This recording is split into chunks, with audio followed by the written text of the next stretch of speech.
नमस्कार। मैं Dhananjay Kumar the public India में आपका स्वागत। पेपर लीक की घटनाएं जो है रुकने का नाम नहीं ले रही। नरेंद्र मोदी सरकार ने कहा कि हमने कठोर कानून बना दिया है, अब पेपर लीक नहीं होगा। लेकिन महाराष्ट्र से खबर आ रही है और महाराष्ट्र की खबर यह है कि ड्रग इंस्पेक्टर उसकी परीक्षा हुई थी 22 मार्च को, और वो पेपर जो परीक्षा हुई थी उसका रिजल्ट भी आ गया था जुलाई में। लेकिन अब बताया जा रहा है कि उसको कैंसिल कर दिया गया है। और ये खबर है कि 22 मार्च को जो परीक्षा हुई थी, 20 मार्च को ही 70 से ज्यादा सवाल व्हाट्सएप पर लीक कर दिए गए थे। और इसमें और एक दिलचस्प मोड़ है कि जो अब घटना सामने आ रही है उसमें यह है कि ये जो लीक हुआ पेपर, उसमें खबर आ रही है और ये जो बाकायदा क्राइम ब्रांच बता रहा है, जो महाराष्ट्र का क्राइम ब्रांच है, उसके अनुसार 6 आरोपी गिरफ्तार किए गए हैं। और इन आरोपियों में जो गिरफ्तार किए गए उसमें एक नाम है गौरव का, गौरव पाटिल, गौरव राजेंद्र पाटिल।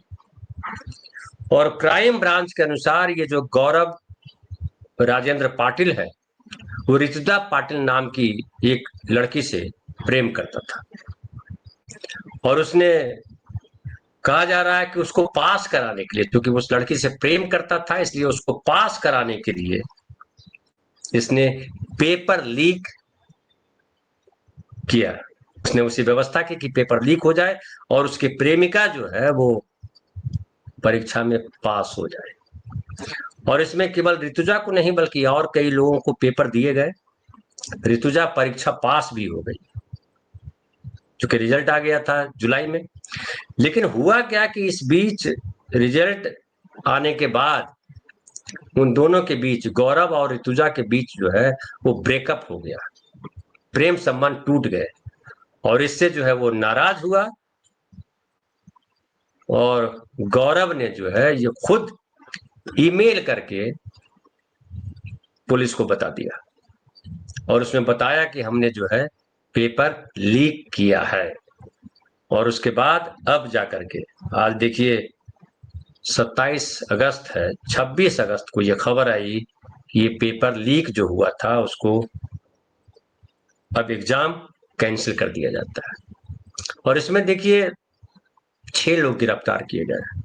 गिरफ्तार आरोपियों के जो नाम है उसमें है विश्वेश्वर दत्तात्रेय नकाते, गोपाल भट्टू मराठे, अभिजीत गणपत राव लेंडवे, प्रवीण दिलीप पाटिल, गौरव राजेंद्र पाटिल, यही गौरव राजेंद्र पाटिल है जो प्रेमी है, और अमृत नामदेव पाटिल। और इसमें यह है कि एक व्यक्ति जो अमृत नामदेव पाटिल, जो आखिरी व्यक्ति है, वो ऋतुजा पाटिल का पिता है। और ये भी बताया जा रहा है कि जो गिरफ्तार किए गए आरोपी उसमें से कुछ लोग जो है महाराष्ट्र लोक सेवा आयोग, आपने परसों देखा बिहार में आंदोलन चल रहा था कि जो बीपीएससी जो एग्जाम ले रहा है उसमें गड़बड़ियां हैं, तो ये वैसे ही महाराष्ट्र लोक सेवा आयोग है, एमपीएससी। एमपीएससी के लोग, कई लोग हैं जो उसमें जुड़े हुए हैं। और ऋतुजा को भी क्राइम ब्रांच ने नोटिस भेजा है, जबकि बाकी जो आरोपी है जो गिरफ्तार किए गए हैं उसको किला कोर्ट ने 2 सितंबर तक के लिए क्राइम ब्रांच की हिरासत में भेज दिया है। तो ये देखिए महाराष्ट्र में फिर पेपर लीक की खबर है। और पेपर लीक का जो सबसे बड़ा नुकसान होता है, एक तो जो सारे बच्चे एग्जाम देते हैं उनको फिर से एग्जाम देना पड़ता है, जो फेल हो जाते हैं उनके लिए तो चलिए कहा जा सकता है कि एक और मौका आ गया, लेकिन जो बच्चे पास हो जाते हैं, जिनका रिजल्ट, जो मेहनत से लिखते हैं, ये जो पेपर लीक होता है उसमें सारे बच्चे लाभान्वित नहीं होते हैं। बड़ा हिस्सा, कुछ परसेंट समझिए, 2-4%, 1% पेपर लीक के माध्यम से उनको लाभ मिलता है, लेकिन बाकी 99-98% बच्चे होते हैं जो अपनी मेहनत से परीक्षा देते हैं, ईमानदारी से परीक्षा देते हैं, उसका रिजल्ट आता है, उस रिजल्ट का उनको इंतजार होता है, और रिजल्ट आने के बाद जब पता चलता है कि वो पास कर गए तो उनकी खुशी होती है उनको, वो और वो खुशी जो है पूरे परिवार में, पूरे समाज में बांटी जाती है। लेकिन जब ये पेपर कैंसिल करने की खबर आती तो सोचिए उन विद्यार्थियों पर, उन बच्चों पर कितना बुरा बुरा असर पड़ता है। और इसकी बानगी आप जिस तरह से देख सकते हैं कि जो नीट पेपर लीक हुआ 2026 में, जिसके आरोप में जो है, या कहिए कि जिसके लिए केंद्रीय शिक्षा मंत्री धर्मेंद्र प्रधान का इस्तीफा हुआ, जंतर मंतर पर इतना बड़ा प्रदर्शन हुआ, पूरे देश में प्रदर्शन हुआ, लाठियां चली, गोली तक चली, पैलेट गन चले, नरेंद्र मोदी और अमित शाह संसद आ न सके कि जवाब कैसे दे, क्या जवाब दे। और जंतर मंतर का आंदोलन खत्म हुआ ये कह करके कि एक तो उसमें 3 बिंदु थे महत्वपूर्ण। एक तो था कि शिक्षा मंत्री धर्मेंद्र प्रधान का इस्तीफा हो, दूसरा था कि जो पेपर लीक हुआ है और उसके बाद जो जिन बच्चों ने खुदकुशी की उनके परिवारों को 1 करोड़ रुपए मुआवजा दिया जाएगा, और तीसरा बिंदु था कि सभी प्रदर्शनकारियों पर दर्ज एफआईआर वापस होगी। तो 25 जुलाई को उन्होंने इस्तीफा दे दिया, तो वो तो पूरा हो गया। लेकिन जो बाकी 2 मुद्दे थे जिस पर वादा किया गया था कि जो पेपर लीक के बाद खुदकुशी करने वाले छात्र हैं उनके परिवारों को 1 करोड़ का मुआवजा दिया जाएगा, कोई मुआवजा अब तक नहीं दिया गया। खबर तो यहाँ तक है कि मुआवजा की बात तो बहुत दूर है। बीजेपी की सरकार जो है, जो बीजेपी सरकार है, उसके किसी व्यक्ति ने उन तक संपर्क तक नहीं किया। और जो तीसरा जो मुद्दा है, सभी प्रदर्शनकारियों पर दर्ज एफआईआर वापस होगी, उसको लेकर के आप जानते हैं कि सुप्रीम कोर्ट में किस तरह की बातें की जा रही है। और उसमें कहा जा रहा है कि उसमें कई सारे लोग थे जो पहले से अपराधी थे, वो वहां पहुंच गए, उनके खिलाफ मामला वापस नहीं लिया जाएगा। हालांकि उसको लेकर के भी टसल। और कॉकरोच जनता पार्टी कह रही है कि जो लोग वहां आए थे, जो वहां गिरफ्तार किए गए, पहले उनके खिलाफ क्या मामले थे, पहले के मामलों में आप जांच करते रहिए, मुकदमा करते रहिए, लेकिन जो उस दौरान मुकदमे दर्ज हुए वो जो है वापस किया जाना चाहिए। तो वो अलग मुद्दा है, हम उस पर बाद में कभी चर्चा करेंगे। लेकिन सबसे महत्वपूर्ण ये है कि जो पेपर लीक का जो खामियाजा भुगतते हैं बच्चे, उनके लिए सरकार के पास क्या प्रावधान है। जब पेपर लीक होता है तो हंगामा होता है, और हंगामा के बाद, पेपर लीक के बाद पेपर कैंसिल कर दिया जाता है। लेकिन पेपर कैंसिल कर दिए जाने के बाद जो परिणाम आते हैं, जो बच्चे पास हो जाते हैं, रिजल्ट नहीं आता है और पेपर लीक होता है तो, और कैंसिल हो जाए तो समझ में आता है। लेकिन रिजल्ट आने के बाद जब पेपर लीक होता है तो उन बच्चों पर जो पास हो जाते हैं, सोचिए कितना बुरा असर पड़ता है। और जिसने अपराध नहीं किया, सजा उसको भुगतनी पड़ती है। जो अपराध करता है वो बरी हो जाता है। वो 2024 को याद कीजिए, 2024 में भी नीट पेपर लीक हुआ था, 46 लोग पकड़े गए थे, किसी को कोई सजा नहीं हुई, कोई सबूत नहीं है।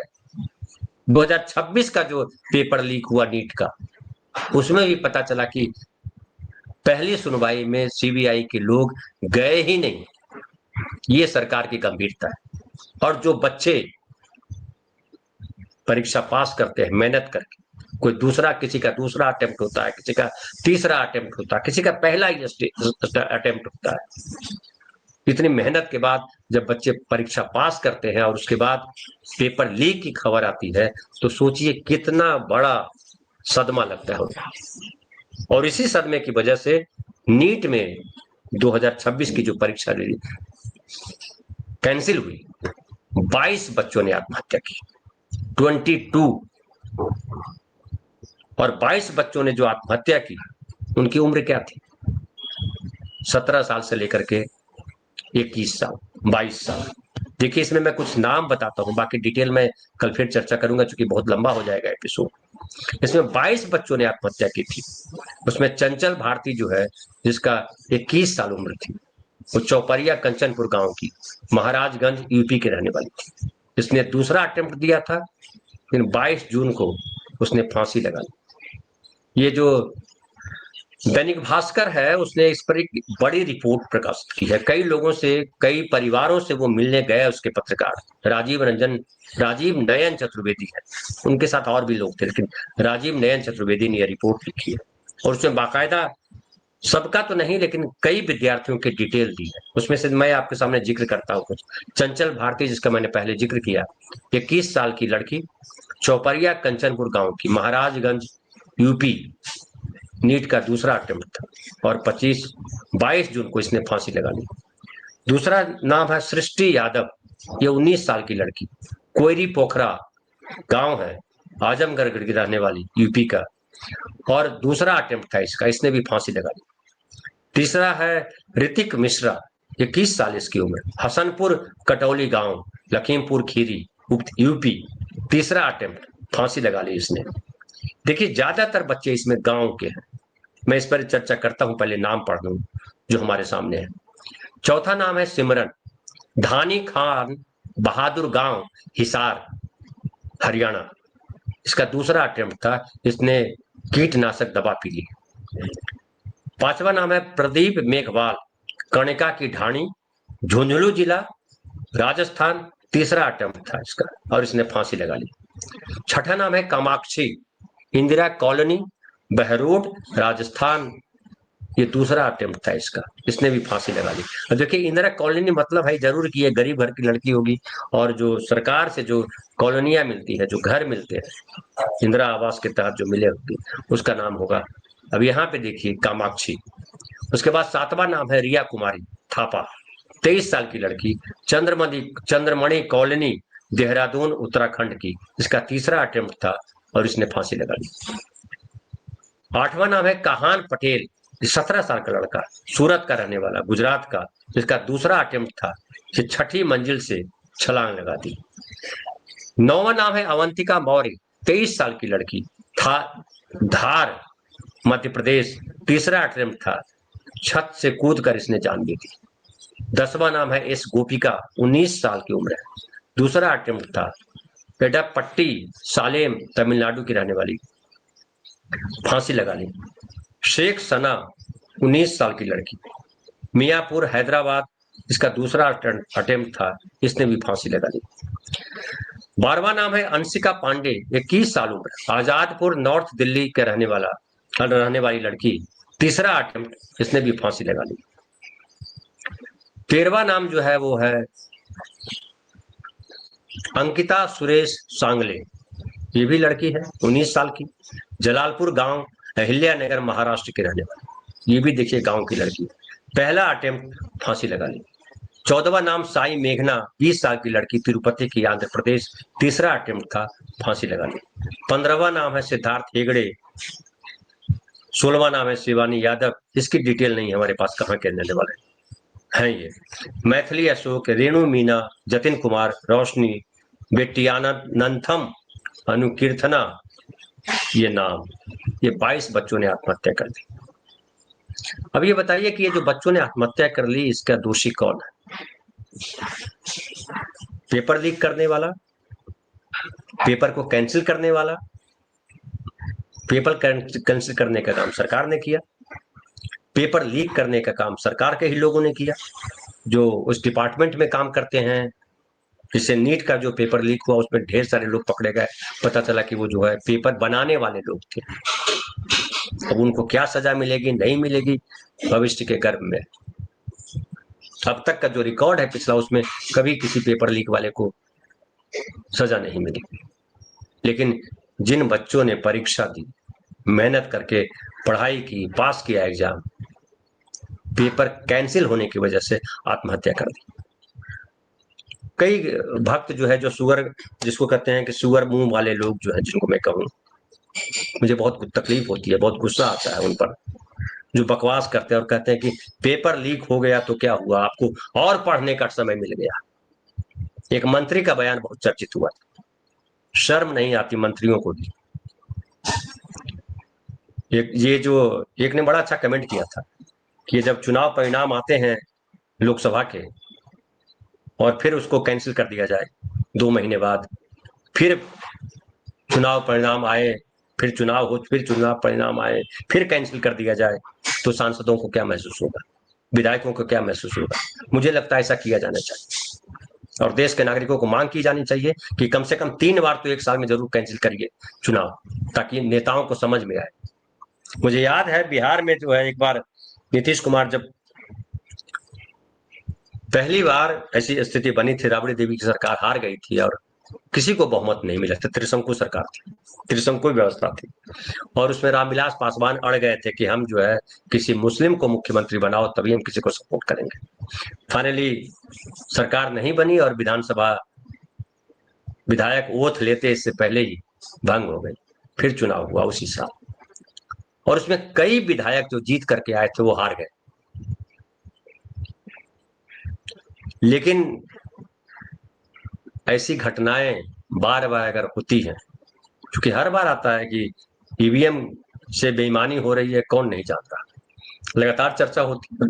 चुनाव जो है सेट किए हुए हैं, ईवीएम गड़बड़ी, ईवीएम में गड़बड़ी है, चुनाव आयुक्त गड़बड़ी कर रहे हैं, तमाम बातें आ रही, लेकिन ये कैंसिल नहीं होता है।